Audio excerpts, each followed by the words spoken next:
Now at 5, Northeast Oklahoma leads the state in domestic violence deaths. The alarming numbers ahead.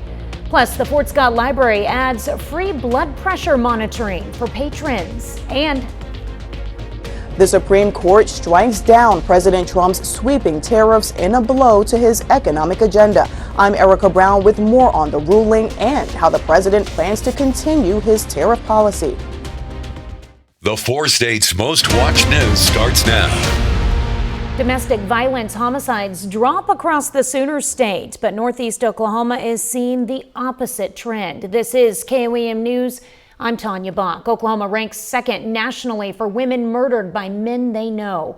For 5 consecutive years, more than 100 Oklahomans died each year in domestic violence situations. But while these numbers have dropped statewide, it's a different story in Northeast Oklahoma. District 13, covering Ottawa and Delaware counties, reports the state's highest per capita domestic violence homicide rate in 2024. So it is promising to see those state numbers go down, but locally we actually saw an increase. So in 2024, when you look at per capita homicide rates, they report that by district attorney district. So for us, District 13 is Ottawa and Delaware County, and we had the highest domestic violence homicide rate per capita in the entire state for 2024. Domestic violence extends beyond intimate partners to include children, family members, and bystanders. The Community Crisis Center wants the community to remember they are available to help 24/7. You can find more resources at KOAMnewsnow.com. In Missouri, a prosecutor is working with state lawmakers on new legislation to strengthen penalties for domestic violence offenders. The Senate bill had its latest committee hearing Wednesday. During that meeting, they removed a provision that would have extended investigative holds from 24 to 48 hours. The bill still proposes a new criminal charge for violating no contact orders, a misdemeanor punishable by up to 1 year in jail. National data shows between 10 and 50% of domestic violence offenders violate those orders. The proposed legislation also includes tougher penalties for stalking, whether it happens in person or electronically. Joplin police report a 50% drop in traffic deaths and major technology wins in 2025. Chief Sloan Pearson highlights how flock cameras helped solve a silver alert case when Arkansas authorities located a confused male nearly 3 hours from Joplin. The department also created a new flex platoon unit that responds quickly to emerging situations. A small team that operated in real time so that when grandma, who sees everything that goes on in the neighborhood, knows something is not right in the neighborhood, she can call somebody with the police department and have somebody respond to her in real time. The Flex Platoon recently conducted a traffic stop that seized 17 pounds of methamphetamine and 5 pounds of fentanyl. Meteorologist Austin Stantz joins us now with a first look at weather. Yeah, thanks, Tanya. Hey, Thanks, Tanya. So we are going to see things become a bit chilly out there tonight. Now, here's our 24-hour temperature difference. You'll see this cutoff here. This is pretty neat. This is where our cold front started pushing in yesterday, so that's why it's not much cooler off to the northwest, but off to the southeast, the cold front had not pushed through here in this area yet. That's why in Bella Vista, you're still about 14 degrees cooler than you were at this point yesterday. Now, taking a look at what we can expect throughout the evening, wind chill going to become a factor tonight as winds begin increasing as we head into those evening hours. So feeling like the teens out there as we start to head into the overnight tonight. So if you're going to be walking peaches out there tonight or you're a furry family member, just know you got the yellow paw. Put a coat on tonight. It's going to get a little chilly. We're going to break everything down in my full forecast and how long this cold is going to stick around coming up. All right, thanks, Austin. President Trump announced alternative plans to keep his sweeping tariff policy in place after the Supreme Court handed his administration a major defeat today. Erica Brown has the latest from the White House. The Supreme Court's ruling on tariffs is deeply disappointing. President Trump sharply criticized the Supreme Court justices who struck down his sweeping tariff policy, including 2 justices he nominated during his first term. I'm ashamed of certain members of the court, absolutely ashamed.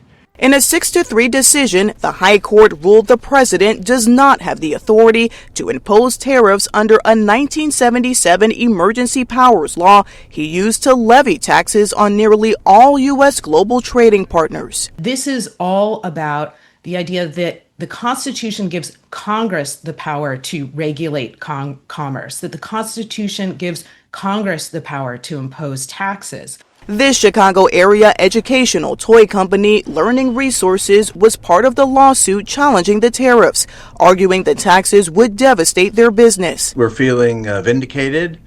We felt that the tax was an unlawful tax, and we're excited to see the Supreme Court take a very strong stance in favor of the equal application of law to all of us. Despite the Supreme Court's ruling, President Trump says he will continue his policy by collecting new global tariffs under a different statute.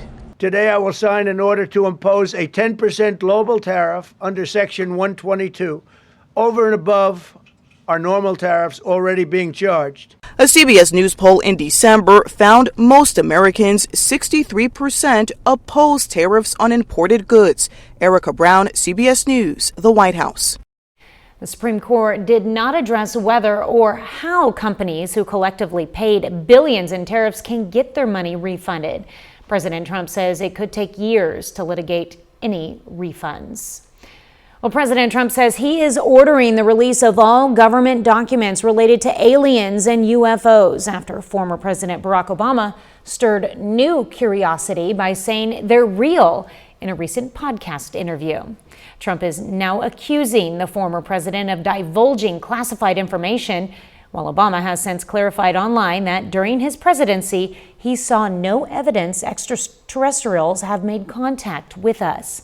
The White House is downplaying talk of a planned alien speech, but this renewed push for transparency comes just 2 years after a Pentagon report found no proof of extraterrestrial technology, concluding most sightings were simply misidentified ordinary objects. Still ahead, the toys of tomorrow. Toy makers are hard at work creating new ways to have fun for kids and families. I'm Bradley Blackburn at this year's Toy Fair with a look at what's in store in 2026.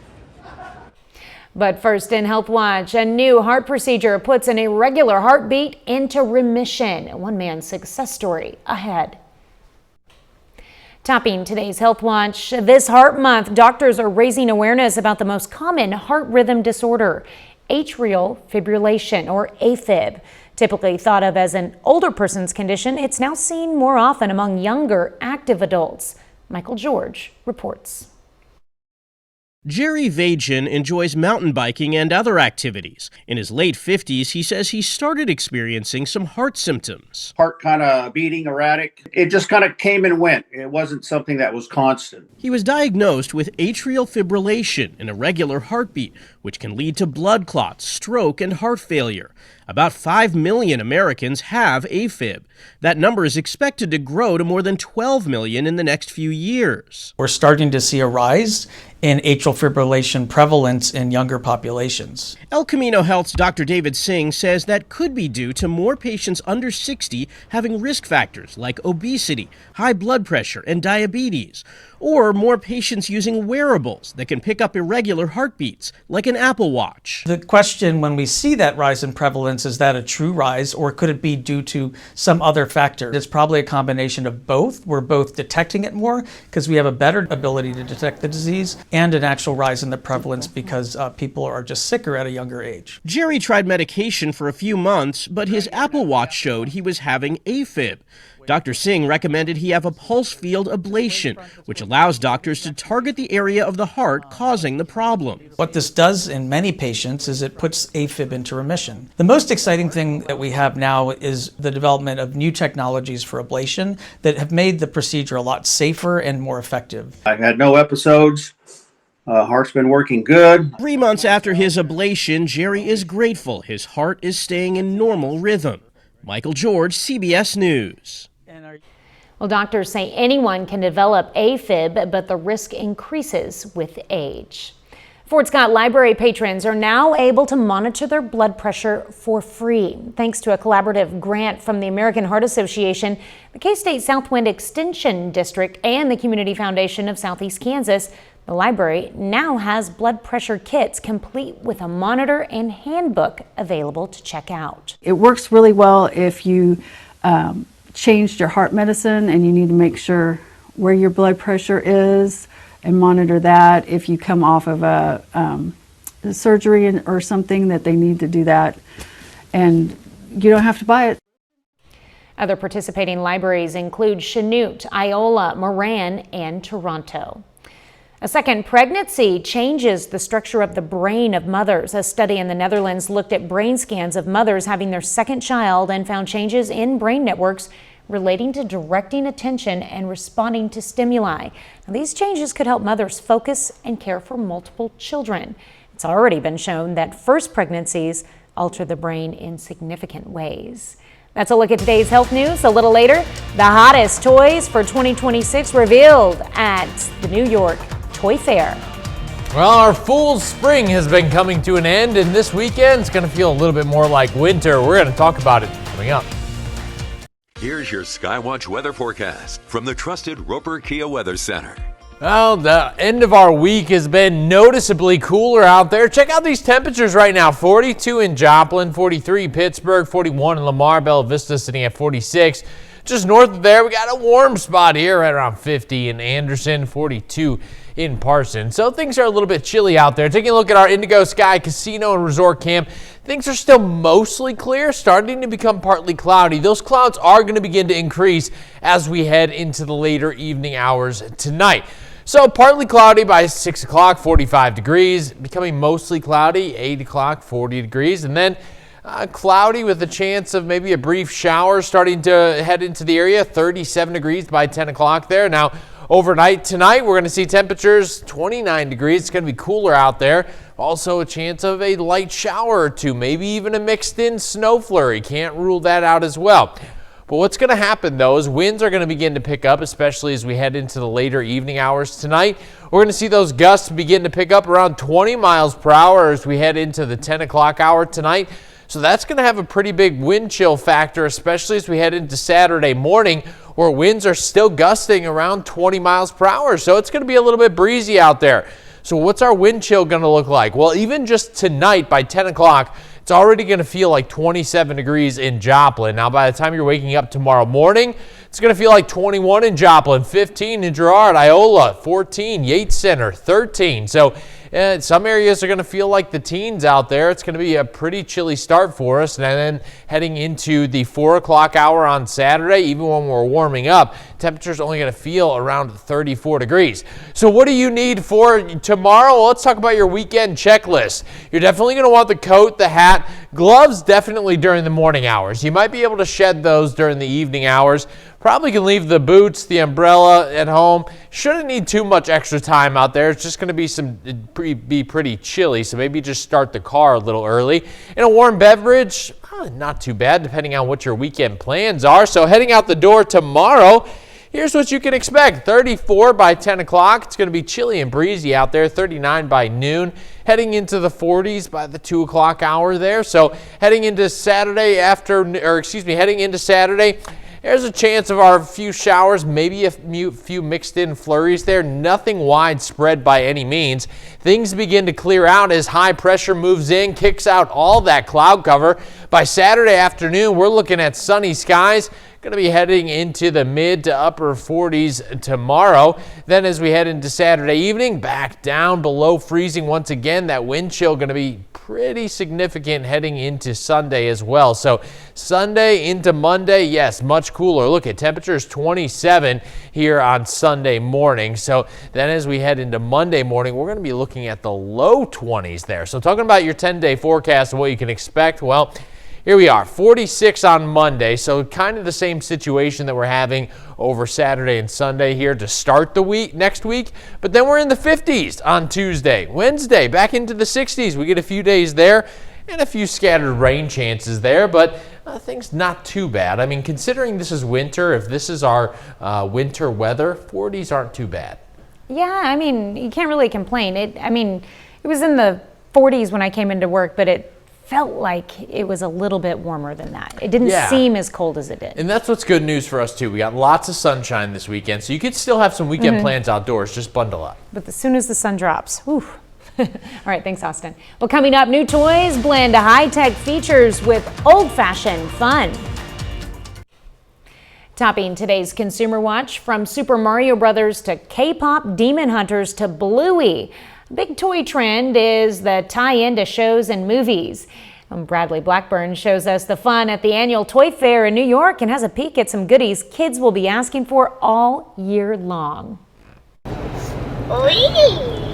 Whether it swings, sings, or flies, they have it all at the Toy Fair. There we go. And the Toy Insider's Lori Schacht knows how to spot the good eggs. Something amazing is going to happen. Look. Yoshi from the new Super Mario movie hatches from its shell, revealing an interactive, adorable dino. So we can tap his nose. Go ahead, tap his nose. Hi, Yoshi. K-pop Demon Hunters has exploded too. Golden everywhere. From bracelet makers to Bitsies and beyond. These kinds of movie tie-ins, they still sell a lot of toys. They sell a ton of toys. Kids are going to want all this because of what it is. It's 7 football fields of toys. Greg Ahern helps lead the show and says new toys take years to develop. 2 years usually in planning for toys, from idea to the moment it gets picked up at the store. Toys help kids create too. These solar-powered flowers teach robotics. I love when I see kits like this that are really bringing the girls in. And inflatable air builders arrive this spring. Now they can build anything. They click together, blow up, and then store easily. And when kids are done with it, it goes back in the box. Right. Easy to deflate. For younger kids, the new For Real Sloth smiles when you care for him. And Bluey is welcoming you to her biggest playhouse ever. This is a low-tech toy. Yes, the toy companies are getting back to basics with our kids. It's good for our kids. It's the way kids are supposed to play. New ways to have old-fashioned fun as the toy industry winds up for 2026. Bradley Blackburn, CBS News, New York. I would have too much fun there. Now, many of the toys unveiled at the Toy Fair will hit shelves later this year. The Toy Association says last year, toy sales grew 6% despite some challenges with tariffs. Well, Product of the Year USA announces the winners of the 2026 Product of the Year Awards today. 41 innovative products across 41 categories, from food and beverage to household, personal care, pet care, and more, were chosen by 40,000 American shoppers in an independent national study conducted by Kantar. For nearly 20 years in the U.S., the trusted Red Product of the Year seal has helped consumers quickly spot standout products, recognizing excellence in innovation, quality, functionality, and design, and helping brands break through on crowded shelves and online. Well, a final check of the forecast is next. Up next on the CBS Evening News, with today's Supreme Court decision on tariffs and the president's response, what does it all mean for you and your budget? And then on KOAM News at 6, we learn more on why Northeast Oklahoma leads the state in domestic violence deaths. Plus, Mocan Dragway unveils new safety features ahead of the racing season. And Joplin officers seize enough fentanyl to prevent 1 million fatal doses. Stay with us for the CBS Evening News and KOAM News at 6.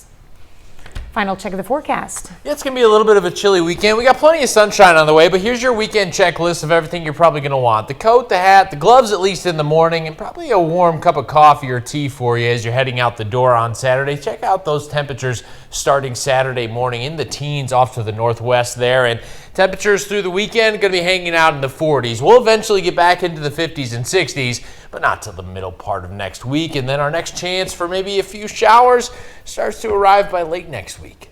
I realize I left my coat in my car, and it's going to be dark when I leave, so that's a problem. Yeah, start the car early and then grab the coat. There you go. Well, thank you for joining us. The CBS Evening News is next, and we'll be back here for KOAM News at 6. We'll see you then. Let's have a great evening and an even better weekend.